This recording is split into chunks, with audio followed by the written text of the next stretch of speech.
Okay. All right. Good evening, you guys. Team, what are we? Empire. There's so many of us NMDs that make up this amazing team. And so we're excited to have you guys with us week 3 in the 6-week series that James Ketchum from Soundboard Edge Theory is doing with us. And many of us who are at conference actually got to meet James in person and Joe, and it was super cool. So I'm excited just to be on with you again so soon after conference, Joe. And maybe at the end, if you want to share with people too, I don't know if you have time, a little bit about Social 30. Or if Yes. that's at the end of your training, I'm not sure.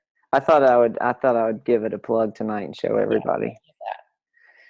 Yeah. Okay. Well, let's go ahead and just hop in here, and we'll get to the Social 30 stuff at the end real quick. But this week and next week are going to be all about Facebook, and so that's the platform that I think we take the most for granted because we're all so comfortable navigating it as consumers. So tonight and next week are going to be trying to show you a different way to approach it as a platform to prospect on, and not just consume and just connect with your own network. So friendly reminder, I know that last week was information overload, but our 5 steps here that we're going through, which hopefully will result, of course, in growing your business. The aspect we're going to focus on first tonight is the branding piece. And so we mentioned this before, but it really does matter how you come across and how you position yourself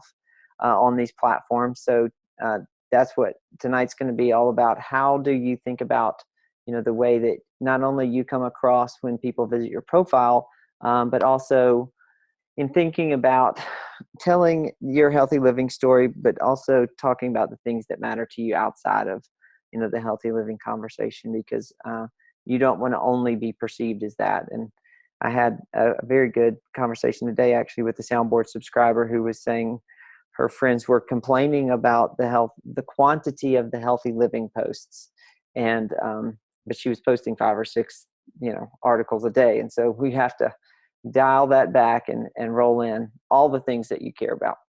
So real quick pointer, and it should go without saying, but I'm so always surprised at how many people I help, Soundboard subscribers, who have very low res pictures on their Facebook page. And so this matters. I really encourage you to get some good looking images to fill out your profile, especially that big one in the back.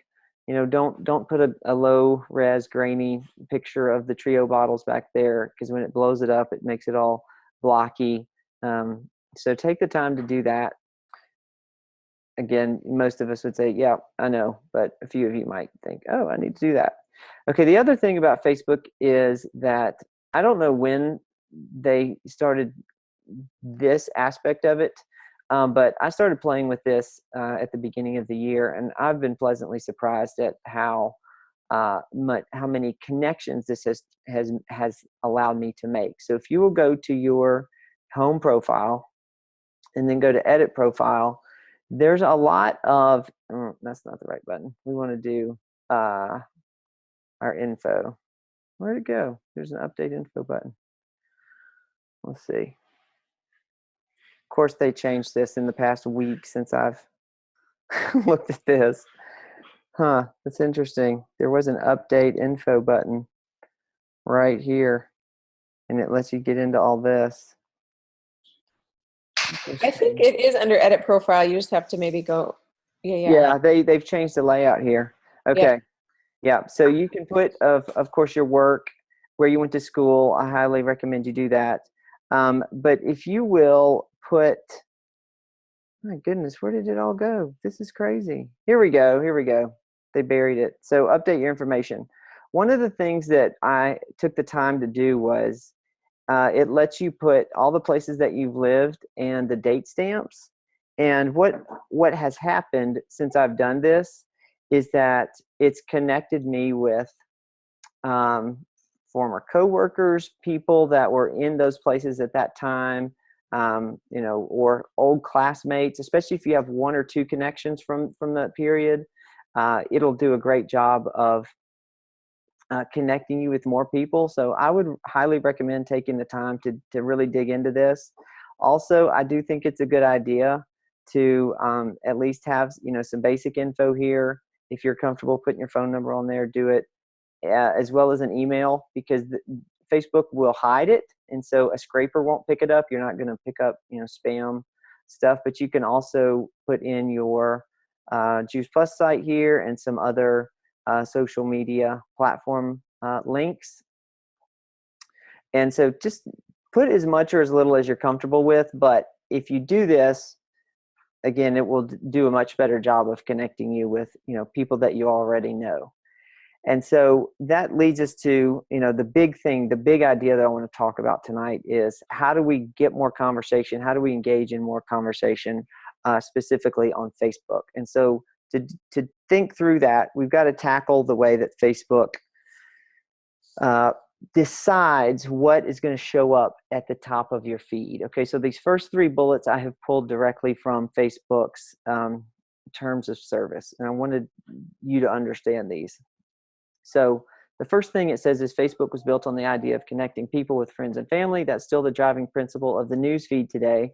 Our top priority is keeping you connected to the people, places, and things you want to be connected to, starting with the people you are friends with on Facebook. Okay, so let's focus on this phrase, the people, places, and things you want to be connected to. Well, how does Facebook know what or who you want to be connected to? Okay, well, obviously you build a friend network, but your friends on Facebook are not all equal. In Facebook's eyes, your relationship to them is not the same.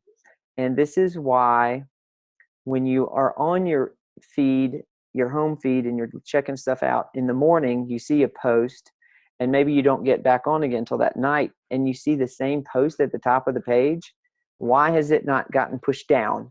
Why is it still sitting there? And so that's the thing that we need to think through. And I'm going to pull up their formula in a minute. We'll unpack that a little bit. But Twitter is chronological, just the freshest stuff, just boom, boom, boom, boom, boom. And the older stuff gets pushed down and down and down and down. And you're always looking at it from a chronological standpoint. But Facebook is not like that, in that you can have older stuff put at the top of your feed if Facebook thinks that you think it's important. Okay, so that leads us to the second point, which is your feed should inform. So Facebook says people expect the stories in their feed to be meaningful to them. And we have learned over time that people value stories they consider informative. Well, right, duh. I mean, how on the surface obvious is that? But again, the hidden meaning there is, well, how does Facebook know what you consider to be informative? Well, it's the stuff that you click on. It's the people you engage with. And it's the things that stop you from scrolling, okay, which is the third bullet. Your feed should entertain. We've also found that people enjoy their feeds as a source of entertainment. Well, Facebook knows that video is going to stop you in your tracks, and it's going to stop you from scrolling. And people who make videos on Facebook now know very well that they start auto-playing, but they auto-play in mute. And so they'll put the text on the screen now, and you're sitting there and you realize you've been watching this video for 2 minutes and reading about, cats falling off the couch in slow motion or whatever. And you can't, you can't get that time back. It's gone. That 2 minutes is gone. But why does Facebook put it on there? Because they know you're going to stop scrolling and they put that kind of content at the top. So if you combine those three things, those three ideas, what happens is that the stuff that shows up at the top of your Facebook feed is the stuff that Facebook deems you find important based on what you've engaged with and who you've engaged with in the past. And so the top of your feed kind of becomes this cyclical thing, because what gets put at the top of your feed is the stuff that you engage with, which becomes the stuff that gets put at the top of your feed. Okay, so it becomes this kind of insular little bubble that we need to escape from as people who want to do more with our time than just consume on Facebook, and as people who want to make new connections through the platform to grow our business. Okay, so keep that in mind as we go forward and unpack their formula. Now, I threw this last bullet on there, and we'll also talk more about this next week, but I did want to put this in here as an encouragement, because this is from a New York Times article. This was about last year, a period between January and May of 16, accounted for a 42% decline in publishers' organic reach. That means a business page. So if you have a business page, the potential reach of that business page has shrunk and shrunk and shrunk dramatically. Okay, but here's the second sentence. The dramatic drop follows Facebook's adjustment of its algorithm to emphasize personal posts in the news feed over posts from publishers. So the good news for you, business owner, brand unto yourself, is that your personal Facebook feed is the most powerful thing that you've got going for you on the platform. A business page 5 years ago was, but Facebook has monetized that, and you got to pay to play to have a business page. So keep that in mind. And now let's talk about, so how do we leverage that? How do we get to really understanding and better utilizing our feed? Because what we want is, of course, the conversations to get going. Okay, we want to put good content out there that is going to pick up traction. Now, remember my point a minute ago about sometimes you see a post in the morning at the top of your feed, and you can come back hours later and it's still at the top of your feed. Well, why is that? It's because it begins to pick up attention. It begins to get shares. It begins to get commented on, and that keeps the post alive. So how do we kind of make that happen? Well, of course, good content is the first bit of it. But the second bit of it is we've got to value the type of content that we've got going out there, okay? And I put this example up here. Ruth is my Facebook friend. She is, I want to say she's an NMD. If not, she's close. She lives in New Zealand, and I've gotten connected to her through the Keep Punching team. But I like this example. The times are a little difficult to interpret because the time zones are so out of whack. But if you'll notice, the first comment went up in the evening of January 20th, and the last comment went up in the afternoon of the 22nd. So the point is, this post survived for 2 days at the top of people's feeds enough so that the comments kept coming through. And so how do we make the kind of content, how do we choose the kind of content to post that is going to get that kind of traction? All right, so here is where we're going to dive into what Facebook, or what you can do, all right, and the best way to understand how to make your posts kind of go viral in a mini kind of way. Okay, so on this side of this little graph here, we have the type of posts that are created, and on this side we have the things that can be done, the actions that can be done to that post. Okay, so for an object to have the most weight, which means it hangs around the longest, video posts do the best. Why? Well, as we said before, because it stops you from scrolling and it catches your eye, and you watch those fast forward overhead cam recipe videos of someone stirring, and slow motion cat videos and all that stuff. Well, and Jamie does a great job of this. How do you think about video content? Well, at the soundboard, we're always thinking about that.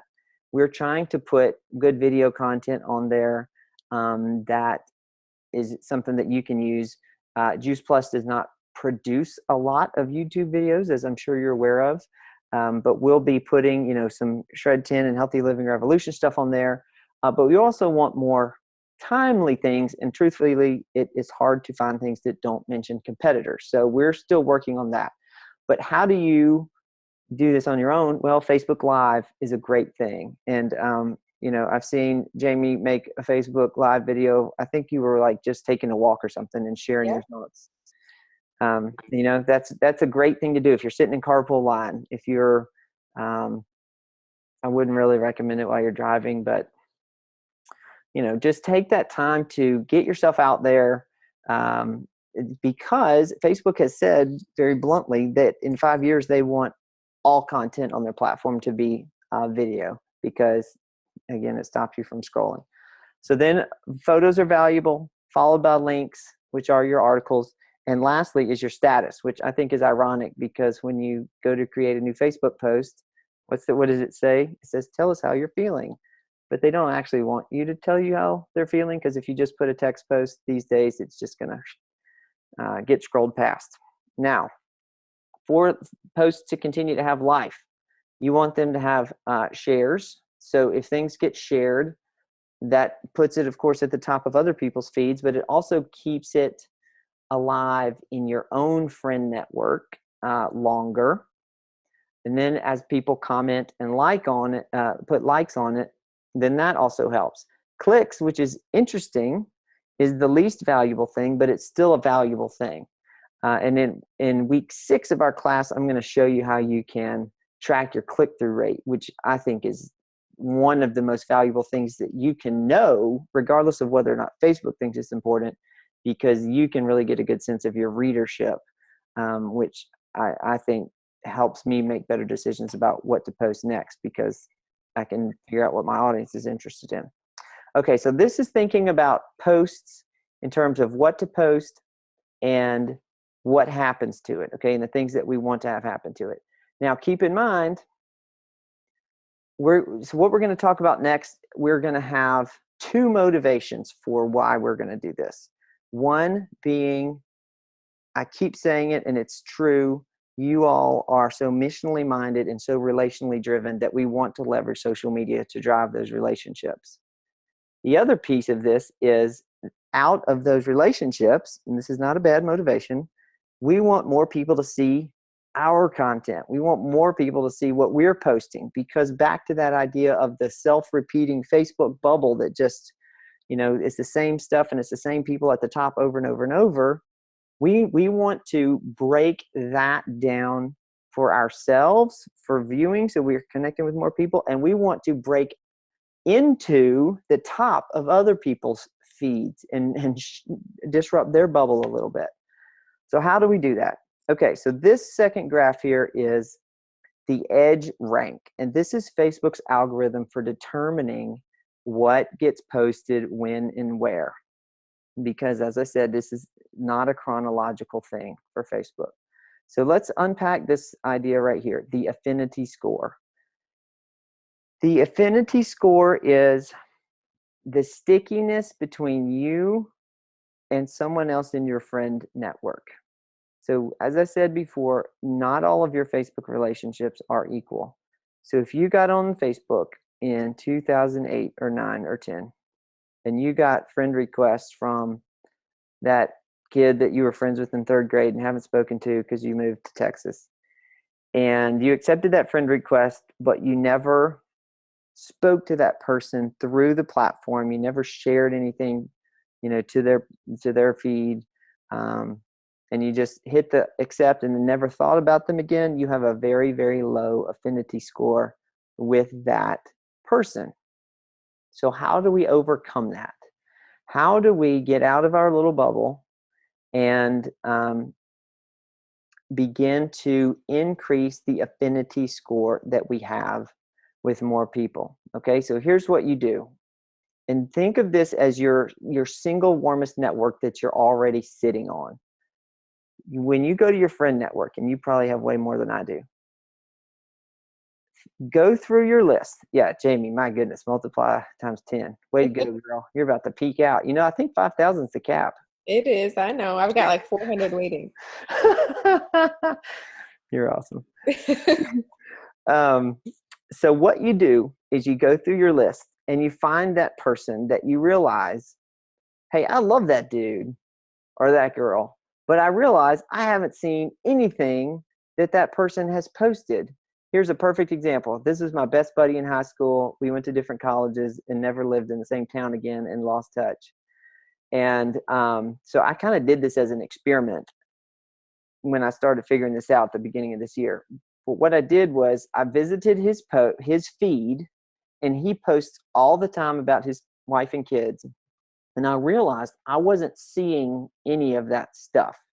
So I had just seen an announcement that a band that we used to like in high school was getting back together and playing. And I sent him that. I posted that to his wall. And he and I had this great conversation, funny conversation back and forth. But now all his stuff pops up in my feed. Okay, so I have dramatically increased my affinity score with this individual. And therefore, remember our two motives. Yes, we want to connect with new people. We want to reestablish those old connections. But two, we want more people seeing what we're doing.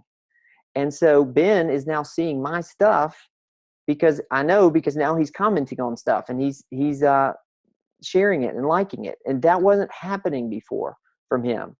And so this is, I'll say it again, you're sitting on a huge warm market here. If you will go and just figure out who you need to talk to again, through the platform, and be yourself, be the interested relational person that you already are, and just go start commenting on stuff that they've posted recently. I wouldn't try to reestablish this connection with, hey, here's an article about, whatever.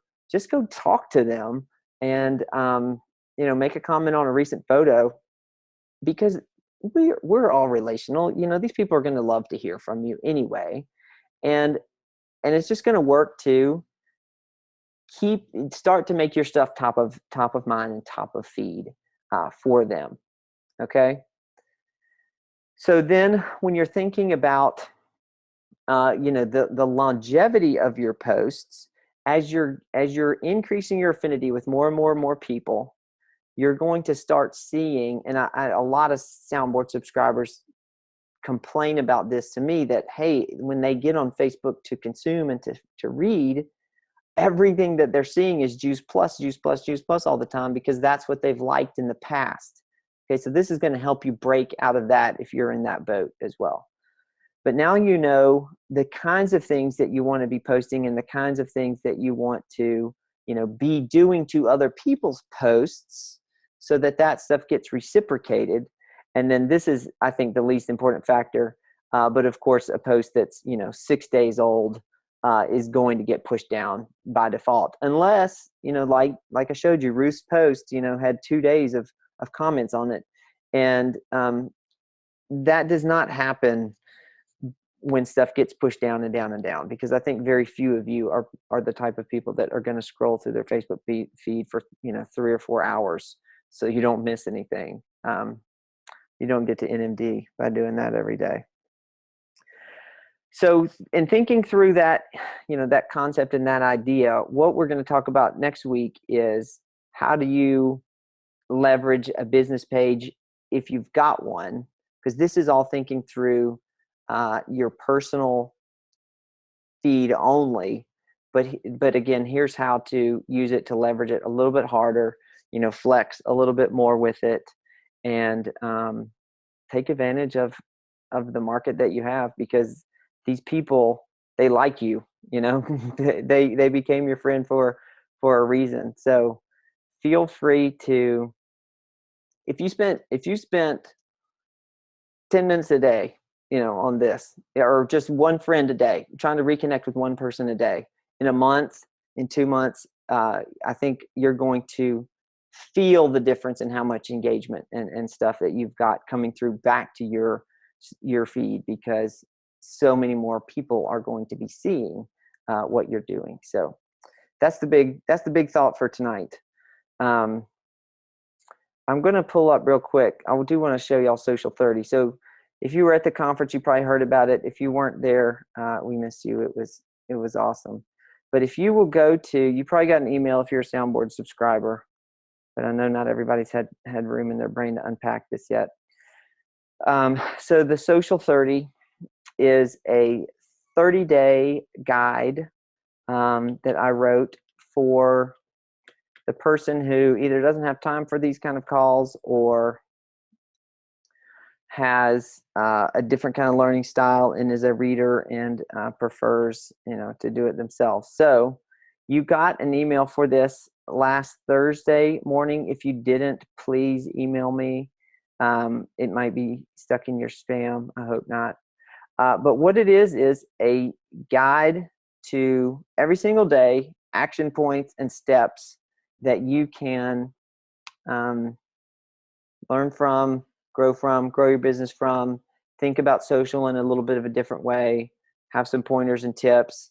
And so every single day, you're going to find a one-time thought.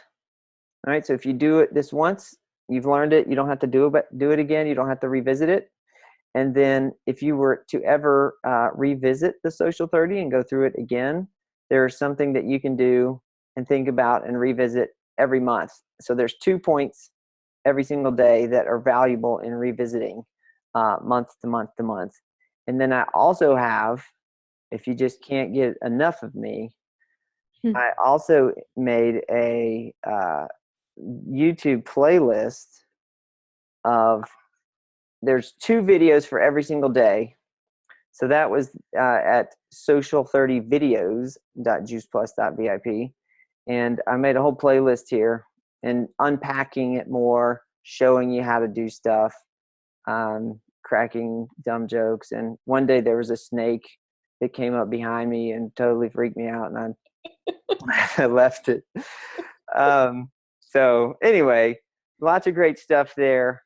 Social 30, very proud of it.